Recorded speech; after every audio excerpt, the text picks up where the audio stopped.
ஆண்டவராய் இயேசு கிறிஸ்துவின் இனிய நாமத்தினாலே அன்பின் வாழ்த்துதல்.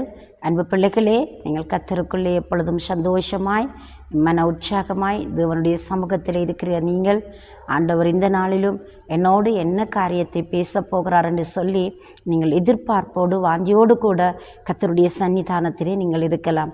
அன்பான ஆண்டவருடைய பிள்ளைகளே, நீங்கள் மனிதர்களுடைய பார்வைக்கு ஒருவேளை நீங்கள் ஒரு தரம் குறைந்தவர்கள் போல, ஒன்றுக்கும் உதவாதவர்கள், ஒன்றுக்கும் நீங்கள் பிரயோஜனமற்றவர்கள் போல இன்றைக்கு நீங்கள் தென்படலாம். ஆனால் உங்களை படைத்த கடவுள், உங்களை நேசிக்கிற ஆண்டவர், உங்களுக்காக ஜீவனை கொடுத்த நல்ல தெய்வம் இன்றைக்கு உங்களை பார்க்கிற விதமே அது வேற விதம். பிரியமானவர்களே, அவர் உங்களை மிகவும் அன்பாய், கரிசனையாய், நேசத்தோடு, பாசத்தோடு பார்த்து அவர் உங்களோடு பேசுகிற வார்த்தை நாங்கள் தியானம் செய்வோமா? தானியேலின் தீர்க்க தரிசன புஸ்தகம் 9வது அதிகாரம் 23வது வசனம் இப்படி சொல்லுகிறது: நீ மிகவும் பிரியமானவன், ஆதலால் நீ வேண்டிக் கொள்ள தொடங்கின போதே கட்டளை வெளிப்பட்டது என்று சொல்லப்படுகிறது. ஆண்டவர் உங்களை பார்த்து சொல்லுகிறார், நீ மிகவும் பிரியமானவன், ஆதலால் நீ வேண்டிக் கொள்ள தொடங்கின போதே கட்டளை வெளிப்பட்டது. நீ ஆண்டவருக்கு பிரியமான பிள்ளை. இந்த உலகம் பார்க்கிற வண்ணமாய் தெய்வம் உங்களை பார்ப்பதில்லை. உலகம் நினைக்கிற வண்ணமாய் உங்களை குறித்து தெய்வம் நினைக்கிறதில்லை. பாருங்க, உலகத்தில் இருக்கிற மனிதர்கள் அந்தஸ்து, கௌரவம், அவர்களுடைய அழகு, அறிவு என்று பல அடிப்படையிலே தரம் பிரித்து அந்த காரியங்களுக்கூடாக உங்களை அவர்கள் பார்க்கலாம்.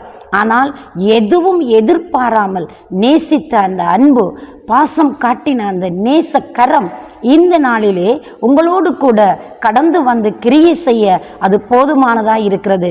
அன்பு கர்த்தருடைய பிள்ளைகளே, இந்த நாளிலும் தேவன் உங்களுக்கு நன்மை செய்து உங்களை கனம் பண்ண அவர் வல்லமை உள்ளவராய் இருக்கிறார். தானியேல் என்கிற மனிதனை குறித்து இவ்வனமாய் வேதத்திலே சொல்லப்படுகிறது. ஒரு வாலிபனாய் இருக்கிற பொழுது அவர் அடிமைத்தனத்துக்குள்ளே அங்கே உட்படுத்தப்பட்டார். அவர் பாபிலோனிலே அடிமையாக கொண்டு போகப்பட்டார். ஆனால் அந்த இடத்தில் இருந்து கொண்ட அன்பான கர்த்தருடைய பிள்ளைகளே, தேவன் அவருடைய நாமத்தை தானியேல் மூலமாக மகிமைப்படுத்தினார். பாருங்களேன், நீ எனக்கு பிரியமானவன், ஆதலால் நீ விண்ணப்பம் செய்ய முன்னமே உனக்காக நான் பதிலை அனுப்பிவிட்டேன் என்று போல தேவன் பேசுகிறதை நாங்கள் இந்த இடத்தில் அவதானிக்க முடிகிறது. நீ எனக்கு மிகவும் பிரியமானவன். ஆண்டவர் உங்களை பார்த்து சொல்லுகிறார், நீ எனக்கு மிகவும் பிரியமானவள், நீ எனக்கு மிகவும் பிரியமானவன். ஒருவேளை நீங்க யாருக்கும் உதவாம இருக்கலாம், யாருக்கும் நீங்க பிரயோஜனமற்றவனாய் தென்படலாம். ஆனால் தேவன் உங்களை பார்த்து சொல்லுகிறார், நீ எனக்கு பிரயோஜனமானவன், நீ எனக்கு மிகவும் அருமையானவன், நான் உன்னை நேசிக்கிறேன் என்பதாக தெய்வம் உங்களுக்கு சொல்லுகிறார். அதோடு அவர் விட்டுவிடவில்லை. நீ எதற்காக இந்த நாள் வரையும் தேவ சமூகத்தை தேடினாய்? நீ எந்த பாரத்தை குறித்து ஆண்டவரோடு பேசினாய்? எந்த காரியத்தின் நிமித்தமாய் நீ மனம் உடைந்து போய் இருக்கிறாய்? எந்த காரியத்திற்காக நீ சலிப்போடு கூட தேவ சன்னிதானத்திலே நின்று கொண்டிருக்கிறாய்? இந்த காலை வேளையிலே தெய்வம் உங்களை தைரியப்படுத்தும்படி உங்களை பார்த்து சொல்லுகிறார், நீ எனக்கு மிகவும் பிரியமானவன், என் மகனே நீ எனக்கு மிகவும் பிரியமானவன், என் மகளே நீ எனக்கு மிகவும் பிரியமானவள், ஆதலால் நீ வேண்டிக் கொள்ள தொடங்கின பொழுதே உனக்கு பதிலை நான் அனுப்பும்படியாக இந்த நாளில் நான் உங்களுக்கு பதில் செய்ய போகிறேன், நான் கிரியை செய்ய போகிறேன் என்பதாக தேவன் சொல்லுகிறார். அன்பு பிள்ளைகளே, அருமையானவர்களே, இந்த பாபிலோனிய சாம்ராஜ்யமானது இஸ்ரவேல் மக்களை அடிமைப்படுத்தினது.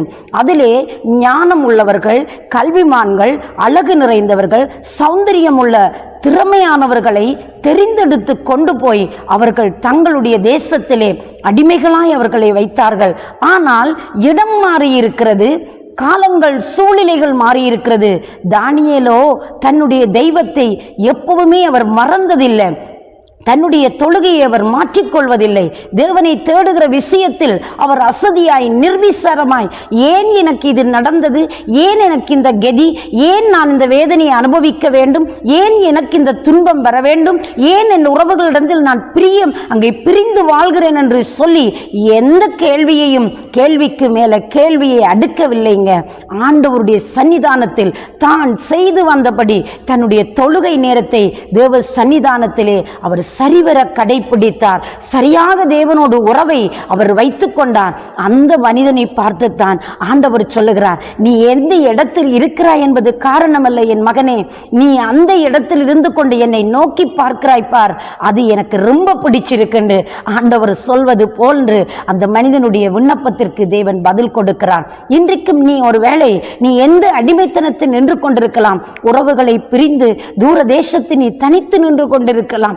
யாருமே எனக்கு ஆறுதல் கொடுக்க வரல, யாரும் எனக்கு ஒரு ஆறுதலான வார்த்தையை பேசல, நான் நம்பினவர்கள் எல்லாம் என்னை கைவிட்டுட்டாங்க, நான் தனிமரமாய் நிற்கிறேன் என்று சொல்லி நீங்கள் தவித்து போய் நிற்கிறீர்களாம். உங்களுக்கு ஆண்டவர் சொல்லுகிறார், நீ எனக்கு பிரியமான மகன், நீ எனக்கு மிகவும் பிரியமான மகள் என்று சொல்லி அவர் உங்களுக்கு தைரியம் கொடுக்கிறார். அத்தோடு அவர் நிறுத்தி விடலைங்க, உன்னுடைய ஜெபத்தை நான் கேட்டிருக்கிறேன், உன்னுடைய கண்ணீரை நான் கண்டிருக்கிறேன், உனக்கு நான் பதில் கொடுக்கும்படி உன் பக்கமாய் நான் கடந்து வந்திருக்கிறேன் என்று சொல்லி தேவன் உங்கள் அருகாமையில் நின்று உங்கள் இதய கதவருகிலே நின்று கொண்டு தெய்வம் பேசுகிறார். உங்கள் கூடாரத்தில் இந்த சத்தம் தொனிக்கிற பொழுதெல்லாம் தைரியம் அடையுங்கள்.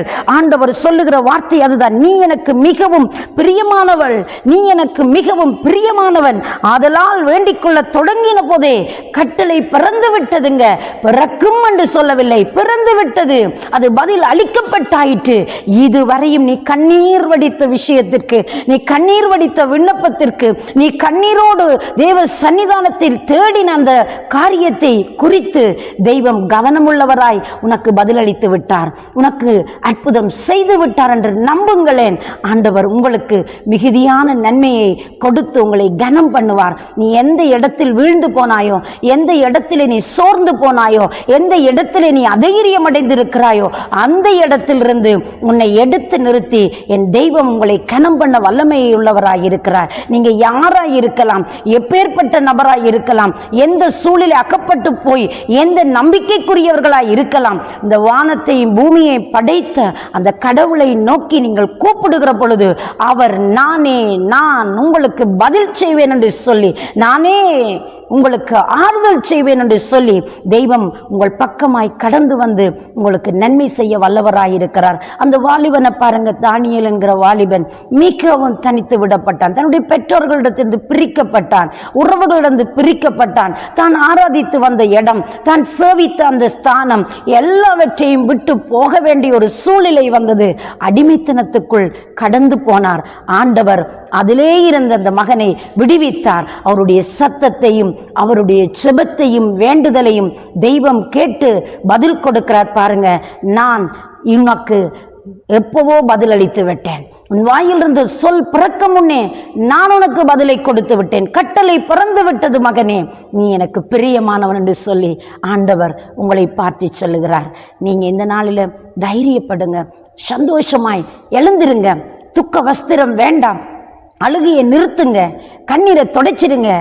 இப்பொழுது சொல்லுங்க, ஆண்டவருடைய சன்னிதானத்தில் நின்று, என்னை படைத்தவரே, நான் உம்மை மறந்தது உண்டுதான், என்னை நேசித்தவரே, நான் உன்னை வெறுத்தது உண்டுதான், ஆனால் இன்றைக்கு உம் அண்டை ஓடி வந்து நிற்கிறேன், என்னுடைய ஜெபத்தை கேளும், என்னுடைய சூழ்நிலையை மாற்றும், என்னுடைய வியாதியை நீக்கும், என்னுடைய கண்ணீரை தொடையும், என் கஷ்டத்துக்கு ஒரு முற்றுப்புள்ளி வையும் என்று சொல்லி அவரை நோக்கி பாருங்கள். உங்களுக்கு கட்டளை பிறந்து விட்டது. உங்களுக்கு பதிலுக்காக நீங்கள் காத்து கொண்டிருக்கலாம். அந்த பதிலை கொடுப்பதற்கு தேவன் ஆவலாய் உங்களை எதிர்பார்த்து கொண்டு இருக்கிறார். அவரிடத்தில் ஓடி வந்து தேவனை நோக்கி பாருங்கள், உங்களுக்கு அவர் நன்மை செய்வார். நான் உங்களுக்காக மன்றாடட்டுமா? கடவுள் சன்னிதானத்தில் அவரை நோக்கி பார்ப்போம். சர்வ வல்லமை உள்ள நல்ல ஆண்டவரே, நீ எனக்கு மிகவும் பிரியமானவன் என்று தானியேலை பார்த்து சொன்னீரே. உம்முடைய பிள்ளைகள் இந்த நாளிலே உமக்கு பிரியமானதை செய்ய எனக்கு கற்றுத்தாரும் என்று சொல்லி உம்முடைய சன்னிதானத்தில் வந்து நிற்கிற உன் பிள்ளைகளுக்கு நீர் போதித்து உணர்த்துவித்து கற்றுக் கொடுத்து கரம் பிடித்து நடத்தும் சுவாமி. உம்முடைய பிள்ளைகளை ஆசீர்வதியும். நீங்க பொறுப்படுங்க, கனம் பண்ணுங்க, காத்துக்கொள்ளுங்க. இயேசு கிறிஸ்துவின் வல்லமுள்ள நாமத்தினாலே ஆசீர்வதித்து ஜெபிக்கிறோம் எங்கள் ஜீவனுள்ள நல்ல பிதாவே. ஆமேன், ஆமேன். தேவன் தாமே உங்களை நிறைவாய் ஆசீர்வதிப்பாராக. God bless you.